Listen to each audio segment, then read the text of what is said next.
Alright, this is part two. Yeah, and I'm excited today. I want to clean. I'm not excited about cleaning that dirty shower because there's mold in the shower and everything. It's gross, man. Hence why, whenever I build my shower, I'm gonna make sure they don't have steel. They don't have steel, or they don't build it with steel or metal. Otherwise, you'll get mold going in your shower. Build it with glass or plastic. The only thing that grows on plastic and glass is mildew. Mildew you can easily get rid of. Mold is fucking gross. Hence why I recommend to all you rich people out there, if you want to build a shower, don't make sure they don't build it with steel or metal. You're gonna get mold going in your shower.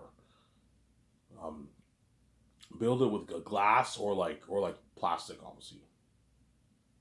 I'm gonna build a luxury shower, a high end like luxury shower. I'm gonna build high tech luxury shower. I'm gonna build. Yeah, it's gonna be nice.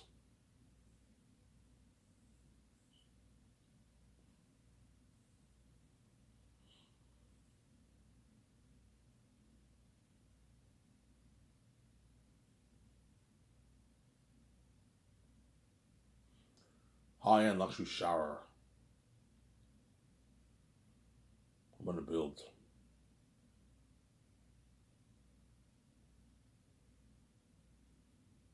I'm sorry.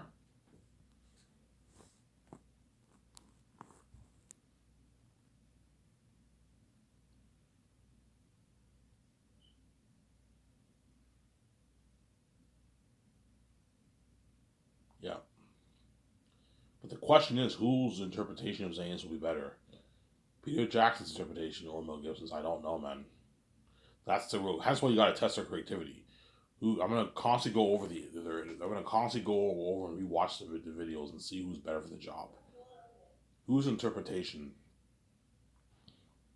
of what?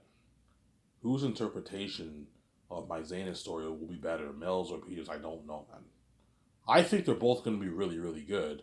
But I think there's obviously one. Obviously, the one will be better than the other. But the question is, whose version will be better, Mel's or Peter's? I don't know. Whose version? I don't know. So I don't know, man. I have a gut feeling that Mel's version is better than Peter's, man. It's just a gut version. It's a gut feeling that I have. I think Mel's version will be better than Peter's, but like I also have my brain's also telling me that Peter's version might be better. You know what I'm saying? Because he did Lord of the Rings. Lord of the Rings is a masterpiece. But Mel Gibson did Passion of Christ, and Passion of Christ was a masterpiece too. You know what I'm saying? Passion of Christ is not as good as Lord of the Rings, obviously, but it's still a masterpiece of a movie. It's an amazing movie. You get a lot of similarities because throughout you have demons watching Jesus and all that stuff when he gets close to the cross. You have something similar to that for Zayn too. Like throughout Taki's life and all that stuff, you have the cursed seven axes of the South and the North watching him and all that stuff. That's all I'm gonna say. I won't spoil the story. And Aratat too, yeah. In the sky and all that stuff, yeah, man. That's like an amazing movie, yeah.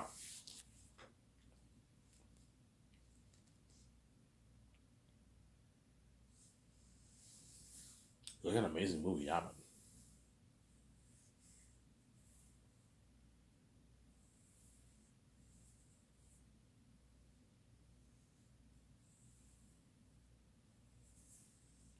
Like an amazing movie. That's why I'm gonna put the creativity to the test. I'm gonna ask him a series of questions. They'll say, yeah. Okay, what? Okay, Mel. What do you see? What rating do you see my Zayas movie as? PG 13, 14 plus, or rated R Ivan? I see it at least 14 plus, or I see it as rated R Ivan. Peter might tell me 14 plus. Peter might not tell me, Ivan. I see it darker than PG 13, but I think I see it as a 14 plus. Okay, 14 plus is pretty dark. John Favreau might tell me, Ivan, you can make it 14 plus, not PG, not rated R, Ivan. 14 plus is dark enough. I'm like, no, guys, I want it rated R. I want Earth to be the most rated movie in history. Just like The Exorcist and all those movies that came out were rated R, I want this to be rated R. I want Earth to be a devil. Passion of Christ was rated R, and that's why the movie is so good. It's such a powerful story.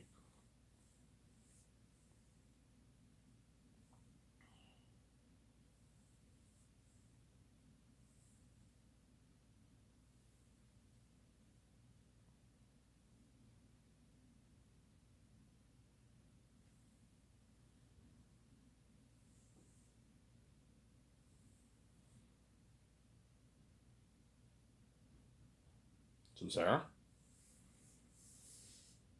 Hey, when you read my book, you see Eratat as a wolf on four legs. No, Ivan, I don't see it as a wolf on four legs. Yeah, it'll flop if you have it as a wolf on four legs.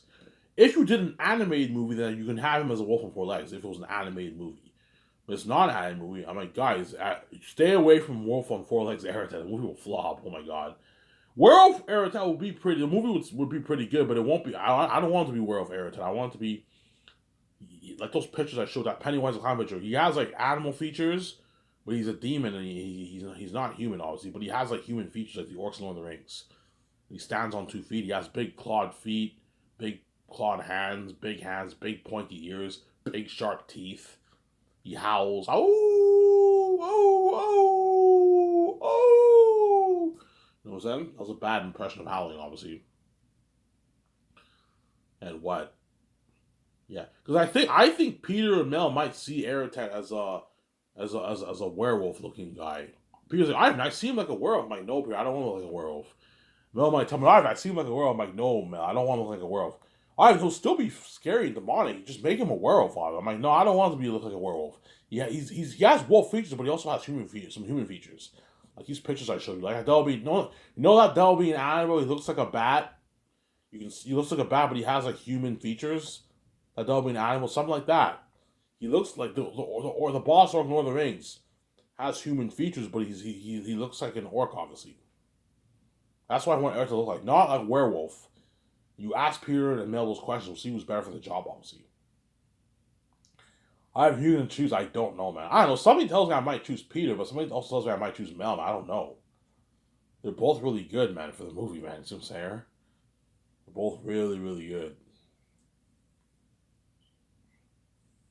We'll see what happens, obviously. Today I'll talk about Mel. I'll talk about Mel for this video because I talked about Peter earlier this morning, right? I'll talk about Mel I'm gonna keep switching back and forth. That way it's fair, obviously.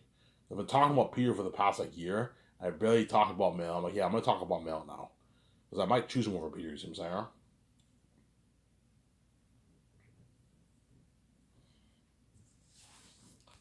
Yeah, so Mel Gibson, I'll pay him $56 million base for the movie. For the movie, obviously. $10 million for pre-production. $40 million for the I don't know 10 months of shooting, and a $6 million post-filming bonus. That's a good deal for Mel because he doesn't make that in Hollywood. He makes like $20 million in Hollywood. And I'll give him like $7 million of the profits for the movie. That's a good deal for Mel Gibson. So we signed like a $26 million deal. It's a massive deal, obviously.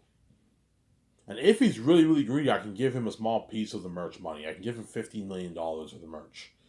Sign him to a $240 million deal if you want. $241 million deal if you want.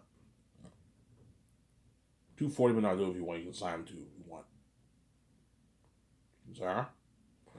But chances are he will not be greedy. He'll accept my deal to the live, and he signs his contract, obviously. And he gets perks. Obviously, part of my 300 condo, my yacht, working my Grand Dizzle property, limo services, luxury buffet, staying in a luxury suite for 1 year. He gets those nice perks, flying on my private jet. He gets all those nice perks, obviously. Mel Gibson. And I'll fly in Guillermo del Toro. If he wants Guillermo del Toro as assistant director, I'll fly Guillermo del Toro in. Barry Osborne and the other assistant producer who helped my 17. I'm going to sign those 4 guys on the same day. And after I sign all those guys, I'm going to take them out to a nice dinner at Boston Pizza, and they get to party up my corner for like 5.5 hours. And the hotel's already booked for them. I'll hire assistants to take your luggage to the hotel.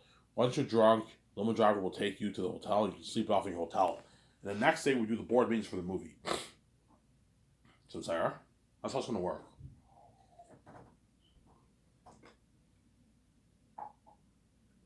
I'm excited because today, even though I don't want to clean that shower. I don't mind cleaning, but cleaning showers is a bit gross to me, especially when you have mold. I don't mind cleaning showers, but when you clean showers with mold, it's disgusting, obviously. But I'm desperate to get a pack of smokes.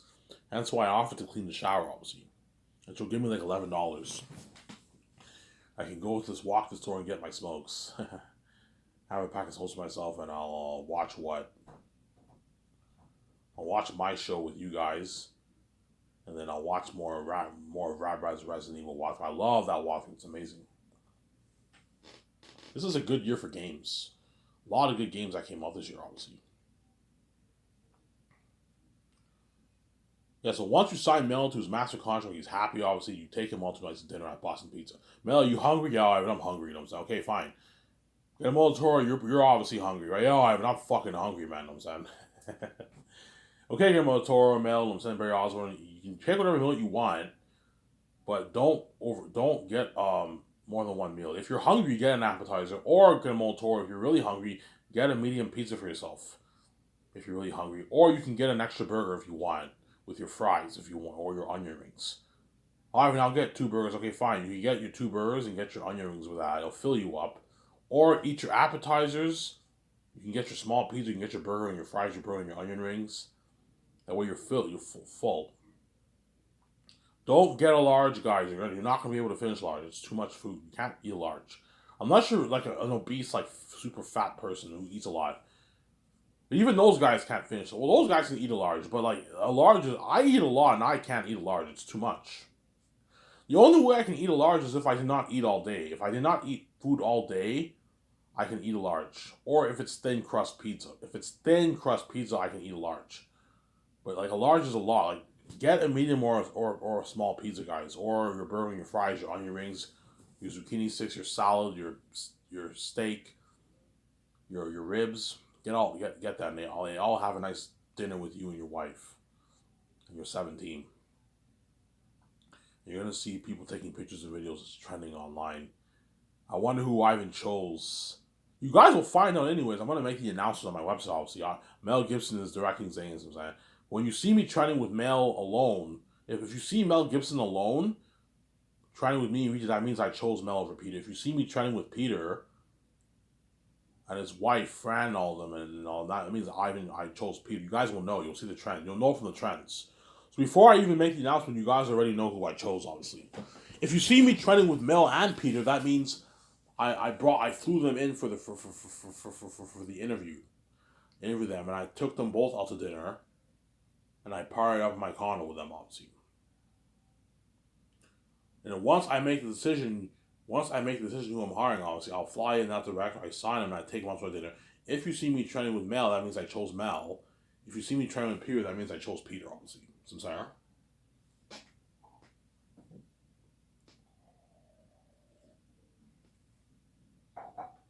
That means I chose Peter, obviously. Some Sarah. Yeah, I was just saying yes.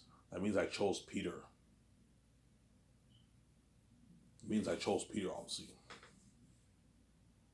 And once you take Mel, Guillermo del Toro, and Barry Osborne, the other assistant producer, out to dinner, they party up at your condo for like 5.5 hours.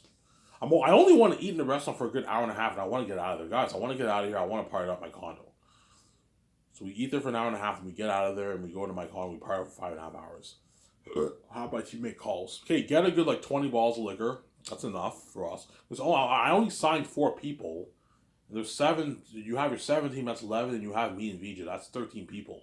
13 people. You don't need to buy 20 bottles of liquor, 18 bottles of liquor. That's enough. Whereas the actors are looking like 25 people. You got to get like 50 bottles of liquor. Something crazy, obviously. Get a good 20 bottles of liquor, 22 bottles of liquor. That's enough for all of us. And get 13 Cuban cigars. All of us are going to smoke a cigar. If you don't want to smoke a cigar, just let me know. You don't have to smoke it. And me and Vijay can just keep the cigars in our house, so I can give it to another member of my team to bring it home. Okay, I don't want to smoke a Cuban cigar, Ivan. Okay, and you tell John Favreau, you tell Peter Rice, hey, you guys want this Cuban cigar? Yeah, Ivan, I'll take it. Yeah, take it home with you if you want.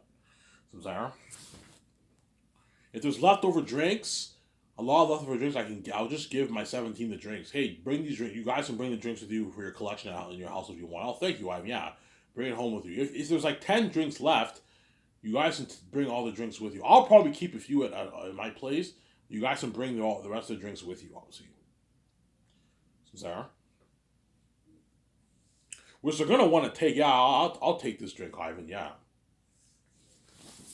Obviously. And we all have a Cuban cigar. You're gonna see them film the party, the behind the scenes of the party. I have a Cuban cigar with Mel and like Guillermo del Toro, and they're drinking, put music on, they're getting drunk, they're all drunk. I don't think Mel Gibson has Twitter, has social media. I think Guillermo del Toro has social media. Barry Osmond, I don't know if he has social media, but like some of those guys are gonna post things. Some members of my family were gonna post like, "Hey, I'm at a party right now. Hey, we just signed our director." You know what I'm saying? You might see John Favreau. Hey, we just signed our director for the movie. You know what I'm saying? He's in my car. He's all happy. He's drunk. He's drunk. You know what I'm saying? You see Dave Filoni. He's drunk too. Obviously, whoever I hire, right? The Russo brothers are drunk too. Yeah, they're all drunk. Yeah, and they're gonna rub it in your face because they know they're saved. Yeah, I'm saved. I'm working for Ivan. You're all left behind, man. You're all left behind. I'm saved by God, man. Experiences buzz with Ivan and VJ. Yeah, it's a good feeling, man. You're part. You see them every day, and you're part of that buzz of them. Whereas the rest of the world, they don't see me and VJ, because they feel left behind and bad. Oh my God, yeah. And they're part of that international fame with me and VJ. Because they feel on top of the world.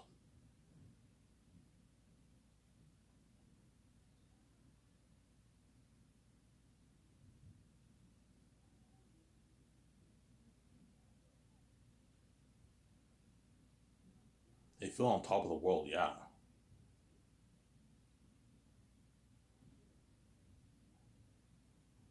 They feel on top of the world, yeah. The next day we do, hey guys, sleep it off. You're drunk and you go home, and the next day I wake up and we all, everyone heads to work and we do the board meetings. The board meetings for the creative stuff. I'm gonna have two board meetings. I'm gonna have a board meeting with my team. Whenever I hire my team, though, I'm gonna have a board meeting with them for the 4 years of Zane. It's the business stuff. This is all the stuff you need to buy during the 4 years. Make all these calls, handle the agents, all that stuff. The 4 years of Zane is I discussed with them the salary, because this is how much money I want to pay all ranks of actors. You have B-listers, rising stars, and A-list actors. You have the bigger ones, you have the small ones. Obviously, you also have ranks within the smaller A-list actors and the bigger A-list actors. You pay all those guys a certain amount of money. I don't have to do that because me and VJ are gonna sign all the actors. So I don't have to do meetings. I don't have to discuss salaries with the team because me and VJ are gonna handle the contracts with the actors. But I'm gonna have to discuss the salaries for the crewmen and all of them. Because my two supervisors are gonna sign the rest of the crewmen. I have to let them know. Hey, do not pay them any more than 150K. If they want more money, don't pay them more money. Do not pay them any less than $150,000. Do not pay the supervisor any more than $27,000. But $27,000, that's make that rare. Pay them on average $220,000 on average for the supervisors. That way you don't drain the budget. There's exceptions where you can pay some supervisors $27,000. Richard Taylor for Better Workshop, I can pay him $27,000 because he's a manager of Wetter Workshop. Pay him a nice $27,000. You pay him a $70,000 signing bonus. You get your $70K the second year for working. You get your $100K third year, $100K fourth year. That's a good deal for him. Or you can pay him $150K third year. Because fourth year he won't be doing that much work. Pay him $150K the third year and $50K the fourth year. He gets a fat $50,000. And he gets $50,000 the fourth. That's a good deal for Richard Taylor. It's a rich contract. He can feed his family well with that kind of money. Peter's like, yeah, Ivan. And Mel Gibson's like, Ivan, that's a good contract for him. Yeah. Peter's like, yeah, Ivan, that's a good contract for him. You know, he doesn't make that in Hollywood. He makes like $100K in Hollywood, Ivan. Yeah, it's a good paycheck for Richard Taylor. Ivan, like, you're paying all your crewmen are getting paid like a rich contract, Ivan. They can feed their families with this money, Ivan. I'm like, yeah. Holy shit, Ivan, you're generous. I would never do that. I'd pay them like $40K, Ivan. You're fucking crazy, Ivan. Yeah, and that's why they're not going to work as hard for you. And some members of your team quit on you, Peter. Because they got paid like 20. Oh, Ivan, for Lord of the Rings, they got paid like $25K, man. And that's why some of my line guys quit on me. Yes, they got shitty money. And that's why some of your guys quit on you, obviously. Whereas I don't have to worry about that because I'm paying them a lot of money. The next day will be the day I do the creative board meeting. So you have the business board meeting when it's just you, your wife, and your 17. You discuss the 4 years. I'll have George Lucas help me out. Discuss the 4 years, and this is what you have to get accomplished for the 4 years. And you have the other board meeting, which is a creative meeting. We discuss the movie with Guillermo del Toro, Mel Gibson, my wife, George Lucas will help me out. Obviously, we're gonna discuss the movie and the three cons artists. Me and VJ, we showed them our notes. We go over our notes all day. So we do the board meeting all day. We get breaks, obviously. So 9 o'clock, we discuss for a good hour and 50 minutes. Then everyone gets a 15-minute break. We discuss for till like 11. Everyone gets another 15-minute break, and we discuss till 12, and everyone eats lunch. And after everyone eats lunch for an hour, we come back, and for the whole afternoon, we do more board meetings, going over the notes, discussing more of the movie. That way, John, Hal, and Ollie all know what me and Vijay are thinking of for the world of Zanus, the characters, and you know what I'm saying. That way, Mel Gibson knows, obviously. Mel Gibson will be going over my notes I took for Zanus. So Ivan, you don't want Taki's eyes glowing. No, I don't want Taki's eyes glowing blue in the movie. That's silly. His pupils change color. I don't want Erita to have an axe in the movie. He has a sword. Make a few changes. I don't want Takis and Erita doing flips. I think that's a bit stupid. They don't do flips, but they're badass fighters. Like what you got for, think something like Aragorn, the way Aragorn fought in the Lord of the Rings, except a bit more. So think something like the way Aragorn fought, but a bit more advanced than that. Okay, I was just saying, yeah. So I'm saying, make a few changes here and there, obviously. I don't want there to be a 25,000 wolf army. I want there to be a 20,000 wolf army in the movie to save money. I don't want there to be 500 bats in the caravans. I want there to be 1,000 bats. So I'm saying, okay, I was just saying, yeah. We discussed the changes that should be made in the movie, obviously. And Mel Gibson will ask you, Ivan, what do you want your world to look like? John Howell and Alan will ask me, Ivan, what do you want your world to look like? Okay, I print that Chromecast picture. I want it to be something like this. You have the sunset, and you have that Lion King feel, and you have the mist that veils the south. The mist that veils the south, obviously. Oh, I'm like that. Oh, Mel Gibson, oh my God, you're creative. I'm like, yeah. I can see the world looking something like that. Yeah, then you show Arlene and John Allen's pictures of what they know. And you have the mountain of Gilead. You have the mossy green mountains. You show them the mossy green mountains. Obviously, yeah, something cool like that. I'm thinking something like this for the cursed Western Glades Mountains. That's what they know. And we discuss the board meetings. And the next day after that, 5 o'clock, everyone's done. And the next day, me and Mel Gibson have to get ready, and we're gonna start co-writing the script for Volume 1. And my two scribbles are gonna help me, obviously. And I'll have Guillermo del Toro with me too. He'll help me twice a week. You know, the next 3 days you have him, you put him to work. He helps out the others with the calls. Because my assistant, you're my assistant producer, Guillermo del Toro, but you're also my director, my assistant director. As I need you helping me a little with the script, but I also want you helping out my 17 with calls. Help them out. The 17 are going to need a little bit of help. That's why you hire like 3 assistants to help them. And 3 assistants is more than enough to help out your team to make all those calls. It's more than enough people, obviously. There's no point of hiring like 15 people. You're wasting money. If I were to hire 15 people, I'd have to pay them a lower salary. I can't afford to pay. I can afford to pay them a lot of money, but I'm not gonna what? I'm not gonna put like 600 million. I'm not gonna put like $550 million towards salary just to pay it. No, that's not happening. Like, if I were to have a 15 team, I would only pay my 7 the rich millions, and everyone else gets paid like $150,000 a year. That's how much I'd have to pay them. Yeah, like $170,000 a year, which is a rich paycheck, obviously. But they're making way less than the other guys. Which is, I don't need 15 people though. 7 people is more than enough. You hire like 3 assistants to help them. It's more than enough people. Obviously, to make all the calls.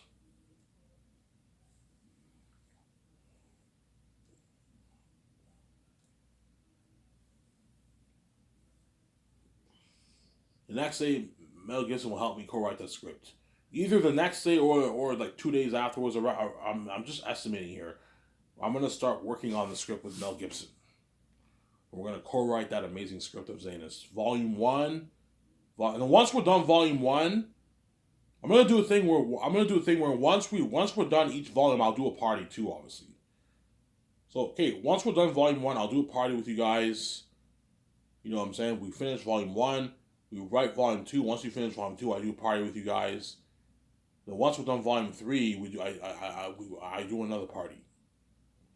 And we're done the script, obviously. So once we do once we're done volume 3, we're now done writing the script. I'll do a party. We have to go over the 3 volumes 2 more times. So Sarah? And Mel Gibson will help me with the main things. Cameras, equipment for the cameras, hotel party, red carpet event, CGI, visual effects, obviously, everything to do with that. Costumes, arm, weapons, machines for the mask, obviously. The food and the kitchen equipment. And my 2 scribblers will handle the sets. And Mel Gibson will help me sign the 4 groups of people the first year. Weather workshop, costume designers, mask designers, and the people working the actions. We have to sign those guys first year. You're looking at a good 45 team for each of those groups. Looking at 150 people, man. That's a lot of people, obviously, you have to sign. And it'll help me sign and train nutritionists the first year. The head chefs. I might hire Eric Chong. You have to own a restaurant to qualify for the head chefs, obviously. I might hire Eric Chong as one of my head chefs. Sign those 3 head chefs, obviously. And then Mel Gibson will what? So once we're done writing the first draft of the script, obviously, me and VJ no longer have to go to work in the morning. We can just practice our lines in the morning in our condo till the afternoon. And after lunch, we meet up with Mel and all of them, and it'll be me, VJ, Mel, and Guillermo Toro. We're gonna go over the script all afternoon for potential rewrites. And while I'm practicing my lines with VJ, Mel Gibson will be helping out my 17 with the calls. I'm gonna put in the work. So once the script is finished and I'm now practicing my lines with VJ in the condo, you have to help out my 17 with some of the calls. I'm gonna put you to work. The way they have more help, obviously. In the afternoon after lunch, you'll be in a board meeting with me and VJ and Guillermo Toro, and even George Lucas. You got him to help you, where we go over the script all for 3.5 hours, 2 50-minute breaks, 3.5 hours, and then all the other guys have to make more business calls, obviously. So I'm saying that's how it's gonna work. Okay, I was just saying, yeah. Even though me and Mel are gonna be doing a lot of dirty work, it's slack work compared to how much the other guys are doing. So I'm saying, and Mel Gibson will be the boss of my movie. I'll give you full power, Mel, but I'm the boss of you. When I tell you to take your notes, you gotta take your notes. And so how it's going to work is, you guys know the schedule. I work on a script with Mel from 9 to 12, 2 50-minute breaks. At 12 o'clock, everyone eats lunch for an hour, and then everyone goes back to work. All afternoon, we do the concept arts with Mel and all them. We discuss the world building and the costumes, armor, weapons, the characters, and the other building, obviously, with Mel, Guillermo Toro, me, and VJ, and the 3 concept artists, and George Lucas. George Lucas, I'll have him help me out sometimes, obviously. And at 5 o'clock, everyone's done work. And Mel has to take his notes with Guillermo Toro for a good. It'll take him probably a good hour to take his notes. Yeah, when you go to your hotel, Mel, I want you taking your notes with Guillermo Toro. Guillermo Toro, help him out. Your assistant director, help him out with the notes. You can even have George help him out if you want to, sometimes. So, Sarah. George, you're more than welcome to help him out sometimes if you want. I'm not going to force you to help him out. You're just my consultant. You're more than happy to help him out if you want, George. And George, sometimes he helps him out, obviously, if you want. Take your notes, Mel, that way you're prepped and you got a good movie. And you will be prepped. And I'm going to invite Mel over to my condo or my yacht. Or, I'm going to show him clips of Young Messiah, Prince of Egypt. Okay, whenever the Safians journey to the Western Greatest Mountains, I'm thinking something like Prince of Egypt, where they all have torches and they're scared. Something like that. And Mel's like, oh my God, thank you, Ivan. You gave me some good ideas. Yeah, you're welcome, Mel. I helped him out a little bit. Yeah, for young Takis, I'm thinking something like Young Messiah. He's like this innocent kid. He doesn't know what's outside the walls. That's all I'm gonna say. And yeah, you show Mel Gibson clips that way he gets ideas. Ivan, thank you. You gave me some good ideas, Ivan. Yeah, you help him out. He's prepped, obviously. You're gonna see how hard Mel Gibson's working. He's in the zone directing. Because he took his notes. He took his notes. We did the concept arts together. I watched those clips with him. He's prepped, and hence why you're going to get him. Either way, you're going to get an amazing movie. If Peter Jackson directs, you're going to get an amazing movie. If Mel Gibson directs, you're going to get an amazing movie. But one director will produce a better movie than the other. The question is, whose interpretation is better, Mel Gibson's or Peter's? So, Sarah, I don't know.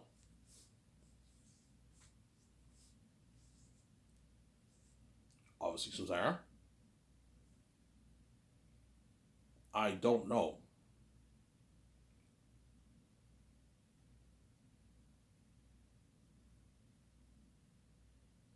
I don't know, Susanna.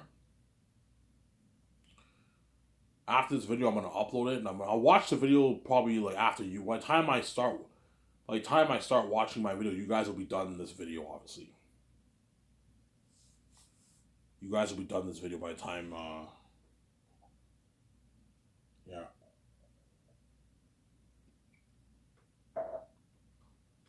because usually it will take me a good maybe hour, 50 minutes to clean the shower, 45 minutes to clean the shower, obviously.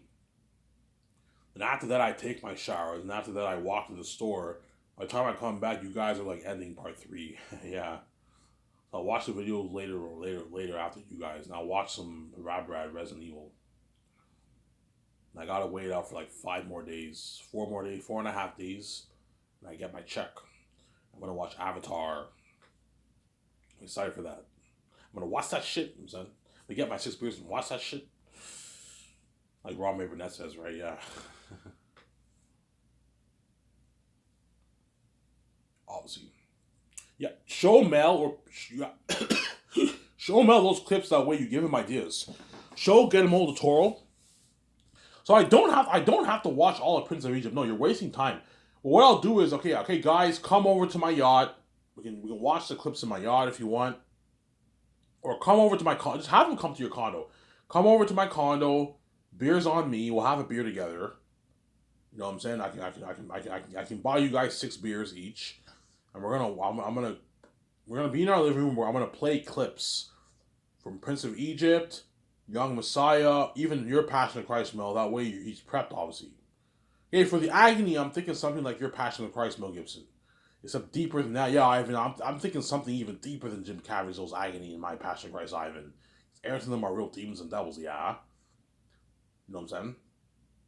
When the Safians exit Saphius and they journey through the Western Great Mountains, they're now in Ephesus territory, the Devil's territory, and they're all scared. They have torches, the big mosquitoes bite them, the jaguars. Ivan, thank you. I now have some good ideas for this movie. Yeah, you gave him ideas. Obviously, he's prepped. Obviously, Mel's prepped. Okay, whenever Tactius is more mature in Volume 3, I'm thinking of the way Jim Caviezel acted in Passion of Christ. He's now more mature. Oh, Ivan, more maturity. Yeah. And that way Mel Gibson knows, Guillermo del Toro know that we give them ideas. So I'm saying, show my calendar.